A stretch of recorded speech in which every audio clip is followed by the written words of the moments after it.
عربی میں اس کے لیے سحر کا لفظ استعمال ہوتا ہے. سحر کا لغوی معنی ہوتا ہے دھوکہ دینا، ہیلا کرنا، حقیقت سے پھیر دینا، باطل کو حق کی صورت میں ظاہر کرنا، یا کوئی چیز کسی کے سامنے اس طرح ملمہ سازی کر کے پیش کرنا کہ دیکھنے والے حیران اور ششدر رہ جائیں. یعنی کسی چیز کو اس طریقے سے پیش کرے کہ دوسروں کو انسان حیران کر دے. اور سحر کا جو اصطلاحی معنی ہے اس کی علماء نے مختلف طرح تعریف بیان کی ہے. امام زہری کہتے ہیں جادو ایک ایسا عمل ہے جو شیطان جن کی مدد سے کیا جاتا ہے، یعنی جادو میں جنات ملوث ہوتے ہیں.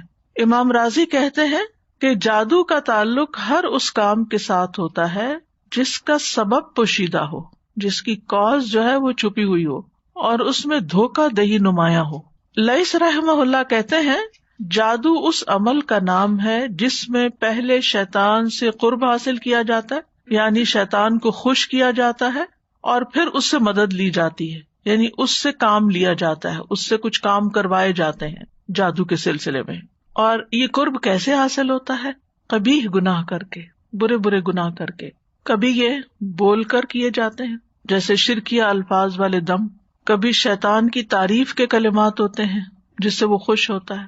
اب آپ سوچئے کہ اگر کوئی شیطان کی تعریف کر رہا ہے تو وہ کتنا بڑا گناہ ہے اور اللہ تعالیٰ کو ناراض کرنے والا کام ہے. اور کبھی کوئی ایسا عمل کر کے کہ جس سے جن کو اپنے کنٹرول میں کیا جائے. اسی طرح کچھ اعمال بھی شرکیہ ہوتے ہیں جن کی وجہ سے جنات کو قابو کیا جاتا ہے، جیسے ستاروں کی عبادت یا کسی حرام کام کو لازم کر لینا. اور اس کے علاوہ جتنے بھی نافرمانیوں کے کام ہیں، اللہ کو ناراض کرنے والے کام اور شیطان کو خوش کرنے والے کام، یہ سارے ایسے ہوتے ہیں کہ جن سے عموماً جنات کا قرب حاصل کیا جاتا ہے، شیطان کا قرب حاصل کیا جاتا ہے، اور پھر ان سے کام لے کر لوگوں پہ جادو مسلط کیا جاتا ہے. یعنی جادو میں عام طور پر شیاطین کو استعمال کیا جاتا ہے اور شیطان کے ذریعے وہ کام کروائے جاتے ہیں. قرآن مجید میں جادو کا ذکر آتا ہے اور اس کے لیے لفظ سحر استعمال ہوا ہے. قوم فرعون کے اندر جادو بہت تھا تو وہاں بھی سحر کا ذکر ہے، جو رسیوں اور لاٹھیوں کی شکل میں سحر بنا کر لائے تھے، اور اس میں چیز کی حقیقت کچھ تھی لیکن انہوں نے اس طرح کا طریقہ اختیار کیا جس سے وہ لاٹھیاں سانپ نظر آ رہے تھے. اور اگر ان ساری آیات کا ہم مطالعہ کریں جو قرآن مجید میں آتی ہیں تو ان سے یہ پتہ چلتا ہے کہ جادو سے انسان کے اوپر بہرحال اثر ہوتا ہے، چاہے وقتی ہو، جیسے موسیٰ علیہ السلام حالانکہ وہ اللہ کے پیغمبر تھے لیکن ان کو وہ رسیاں اور لاٹھیاں کیا نظر آئیں، دوڑتے ہوئے سانپ نظر آئیں اور تھوڑی دیر کے لیے وہ خوفزدہ ہوئے. تو اس سے کیا پتہ چلتا ہے کہ جادو کی ایک حقیقت بہرحال ہے، وہ ایسی چیز ہے کہ جو دوسرے انسان کو متاثر کر سکتا ہے، چاہے وقتی طور پر ہو یا پھر لانگ ٹرم ہو، چاہے روحانی طور پر ہو یا جسمانی طور پر.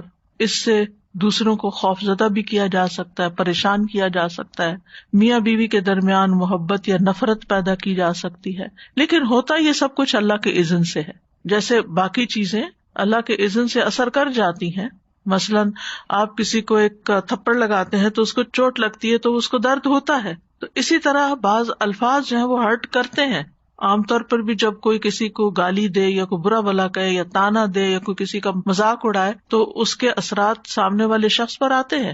تو اسی طرح جو جادو کے کلمات ہوتے ہیں مختلف طرح کے، وہ انسان کے نفسیات پر اثر انداز ہوتے ہیں اور بعض اوقات روح سے پھر جسم کی طرف بھی منتقل ہو جاتے ہیں.